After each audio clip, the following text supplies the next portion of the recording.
গুরু পূর্ণিমা আজকের দিনই নাকি মহর্ষি বেদব্যাস জন্মগ্রহণ করেন। আজকের দিনই নাকি দেবাদিদেব মহাদেব সপ্তঋষিকে যোগ সাধনার শিক্ষা দেন। শাস্ত্রে আছে গুরু ব্রহ্মা গুরু বিষ্ণু গুরুদেব মহেশ্বর গুরুরেব পরম ব্রহ্ম তস্মৈ শ্রী গুরুবে নমঃ।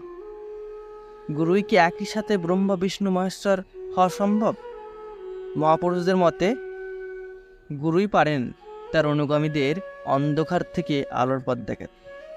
গুরুই সামর্থ্য রাখেন ব্রহ্মার মতো সৃজন করতে, তার অনুগামীদের মধ্যে, তার শিষ্যদের মধ্যে সদ্ভাব হৃদয় স্থাপন করতে।